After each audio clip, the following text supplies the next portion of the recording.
Kisah ini dibagikan oleh akun Twitter @safitri01 yang berjudul "Ternyata di dalam musola pun berhantu".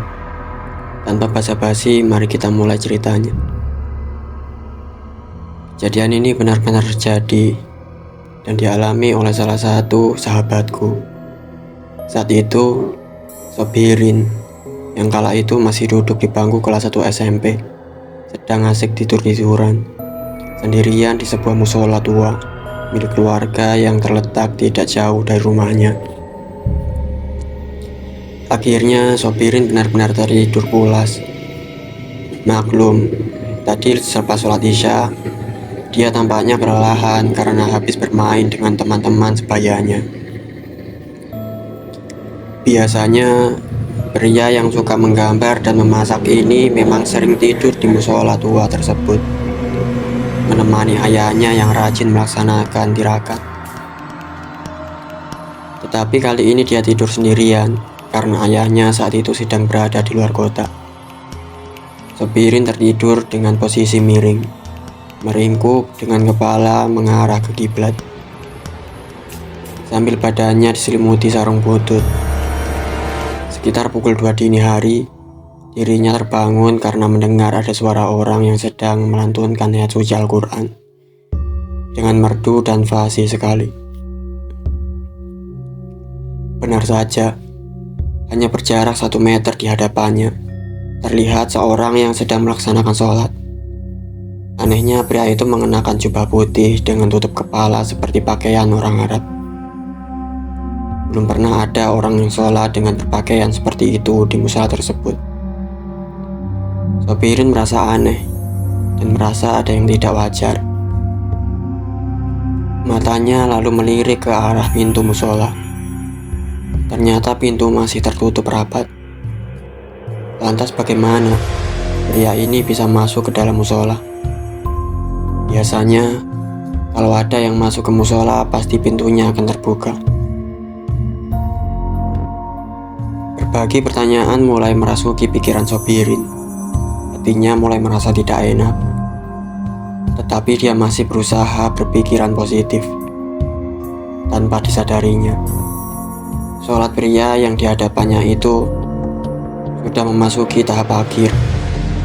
Tak lama kemudian, kepala pria misterius itu perlahan menghadap ke kanan sambil mengucapkan salam sebagai tanpa penutup sholat.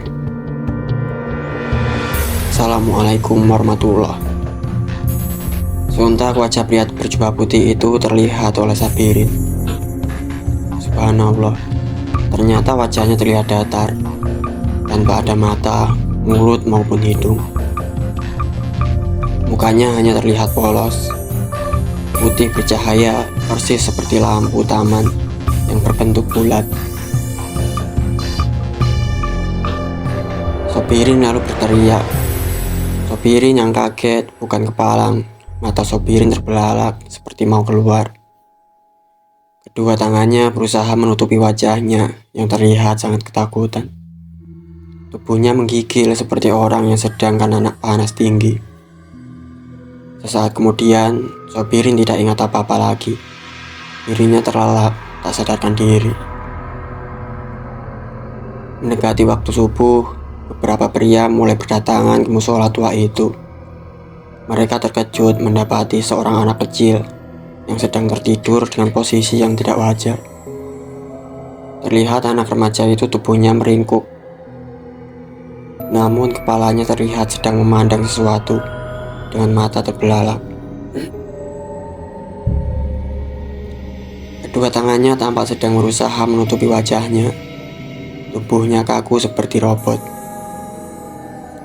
Para jemaah musola berusaha membangunkan Sobirin yang masih terbaring pingsan. Namun tak seorang pun yang berhasil menyadarkannya. Dia tetap terbujur kaku, tak bergerak sama sekali, kecuali napas dan detak yang terdengar agak cepat, seperti orang yang sedang berlari. Tidak lama kemudian, masuklah seorang pria tua yang berjalan dibantu tongkatnya. Pria tersebut tidak lain adalah Pak Haji Ahmad, sesepuh desa yang paling dihormati.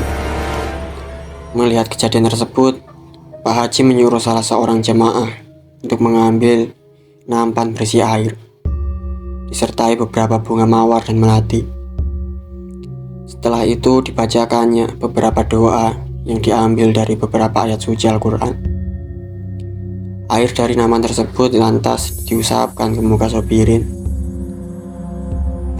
Hanya dalam tempo beberapa detik, tubuh Sobirin menjadi lemas dan dirinya sadar kembali. Sobirin heran melihat banyak orang mengelilinginya. Setelah sadar apa yang terjadi, dia lalu menceritakan semua kejadian yang baru saja dialaminya. Sejak saat itu, dia tidak berani lagi tidur sendirian di musala tua itu, kecuali jika bersama ayah atau teman-temannya.